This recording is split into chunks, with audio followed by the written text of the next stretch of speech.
Se você quer começar a investir no mercado de ações, mas não sabe por onde começar, esse vídeo vai te ajudar demais. Ah, Vitor, mas eu não sei por onde começar, eu não tenho tempo, eu não tenho dinheiro, eu não tenho conhecimento, eu tenho medo. Calma, nesse vídeo eu vou te falar 3 formas diferentes que você pode investir no mercado de ações. Eu sou especialista em investimentos e planejador financeiro certificado. Eu criei esse canal para te ajudar a tomar decisões financeiras mais inteligentes. Muita gente quer iniciar no mercado de renda variável investindo em ações porque sabe que no longo prazo consideravelmente esse retorno é maior do que na renda fixa. Só que elas acabam esbarrando muitas vezes na falta de conhecimento, na falta de tempo ou das ferramentas necessárias para isso. Por isso, já se inscreve no canal e já deixa o like, porque esse vídeo vai clarear muita coisa sobre esse tema. A primeira forma e mais clara e conhecida por grande parte dos investidores é o investimento direto em ações. Por que eu uso a palavra direto? Investir diretamente em ações significa comprar uma ação da Vale, ou da Petrobras, ou Ambev, enfim, qualquer papel que seja. Você está ali investindo direto, comprando aquele ativo diretamente. É uma maneira fácil de iniciar no mercado, porém, no longo prazo, isso pode trazer alguns problemas que a princípio você não enxerga. Quando você investe em uma ação, você automaticamente se torna sócio daquela empresa. E quando você se torna sócio da empresa, é necessário que você analise balanços,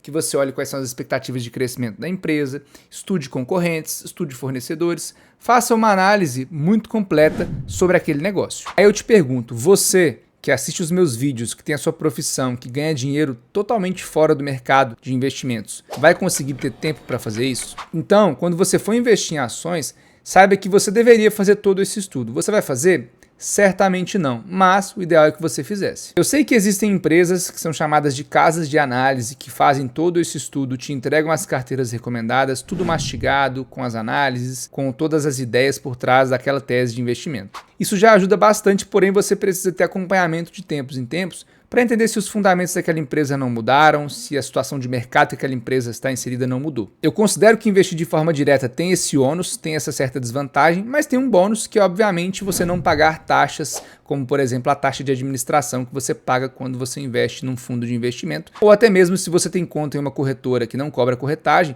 você não paga taxa nenhuma para poder fazer essa compra no home broker. A segunda opção é o investimento via ETFs. ETFs basicamente são fundos de investimento passivos. Eu estou falando a palavra passivo porque na próxima opção que eu vou trazer para você aqui, eu vou trazer uma opção de gestão ativa. E essa opção que eu trago agora é uma opção de gestão passiva. A gestão passiva basicamente faz uma cópia de uma estratégia existente. Isso quer dizer que é ruim, que é pior ou que é melhor? Não necessariamente. O que importa é que a gestão passiva traça uma estratégia baseada em algo que já existe e consegue te ajudar muito bem a diversificar a sua carteira. Um exemplo muito bom que eu gosto de dar sobre o investimento em ETFs é o ativo IVVB11. Esse ETF é um ETF que investe em mais de 500 empresas negociadas na Bolsa Americana. Então, além de ter o retorno baseado no resultado dessas empresas, ele também tem o retorno baseado na variação da moeda, no caso o dólar. É muito interessante porque você compra apenas uma cota e já fica exposto a essas 500 empresas, garantindo um ótimo nível de diversificação e pagando uma taxa justa, uma taxa baixa para isso, de 0,23% ao ano. Você, consequentemente, não precisa ficar olhando com tanta frequência, porque as ações que estão lá dentro elas já vão sendo rebalanceadas automaticamente e você só precisa preocupar em comprar esse ETF, entender ali minimamente como funciona, quais são as empresas que ele está ali comprando, mas o seu nível de estudo para poder entender esse rebalanceamento é muito menor do que quando você compra uma ação específica. Como eu falei, o objetivo desse vídeo é trazer vantagens e desvantagens. Então o ETF tem uma vantagem de ter uma ótima diversificação, mas tem uma pequena desvantagem que são os custos. Eu nem julgo uma desvantagem tão grande porque um custo de 0,23% ao ano de administração é um custo muito baixo. Portanto, se você é daqueles que não quer analisar ações profundamente, quer delegar isso diversificando em produtos que têm uma amplitude muito maior, o ETF é uma boa opção. Na minha mentoria, eu seleciono junto com você estratégias para curto, médio ou longo prazo, para qualquer objetivo que você tenha. Se você tem interesse em entender como é que a gente pode fazer um trabalho conjunto de forma individual e personalizada, é só clicar no link da descrição e preencher o formulário que eu entro em contato com você. A terceira opção é um pouco polêmica, mas eu acho que você deveria dar uma chance para ter um capital aplicado nela. Basicamente, você vai investir em fundos de investimento que investem em ações. Os fundos de investimento em ações basicamente são estratégias em que existe um gestor que seleciona as ações de forma ativa. É diferente de uma estratégia passiva que já copia algo que já está pronto. O gestor basicamente vai estudar o mercado de ações, vai estudar as empresas, vai nas empresas, vai conversar com o CEO, vai conversar com fornecedores, com concorrentes, vai analisar o balanço da empresa. Tudo isso para entender se aquela empresa está com um preço que é abaixo do justo e que justifica, obviamente, o investimento porque é uma boa empresa. Isso, consequentemente, vai fazer com que o gestor ganhe dinheiro no longo prazo porque ele comprou uma empresa ótima a um preço muito baixo. Eu gosto da estratégia de fundos de investimento, seleciono isso não só para os meus clientes da mentoria, mas também para o meu dinheiro pessoal, porque traz uma ótima diversificação, eu delego o tempo para gestores que são profissionais, que têm uma equipe com bastante tecnologia e com bastante recursos para fazer um trabalho que eu por conta própria não conseguiria.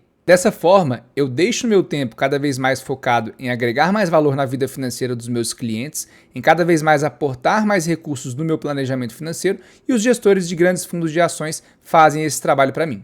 É claro que a gente tem que selecionar bons gestores. A seleção de fundos de investimento em ações é quase que a mesma coisa de selecionar ações. Existem ações boas e ações ruins. Existem fundos de investimento em ações bons e fundos de investimento em ações ruins. Na mentoria, como eu falei, eu te ajudo a selecionar os melhores fundos que são provados pelo tempo e que têm uma boa equipe de gestão. Eu falei grande parte dos bônus que os fundos de investimento têm, mas eles também têm um certo ônus que você precisa pensar. Os fundos de investimento em ações cobram taxas de administração, que são muito mais altas do que o investimento em ETFs. Para o Brasil, a gente tem uma média de 2% de taxa de administração ao ano. Só que no fim das contas, eu ainda acho muito interessante investir em fundos pelos motivos citados e principalmente se os fundos conseguem trazer um retorno que é muito superior ao que eu conseguiria fazer por conta própria, eu pago tranquilo 2% de administração ao ano. Eu não vou ficar aqui trazendo exemplos de fundos de investimento em ações que tiveram ótimos resultados, porque o foco do vídeo não é esse. Mas tem ótimos fundos que são negociados no mercado, que tiveram retornos muito bons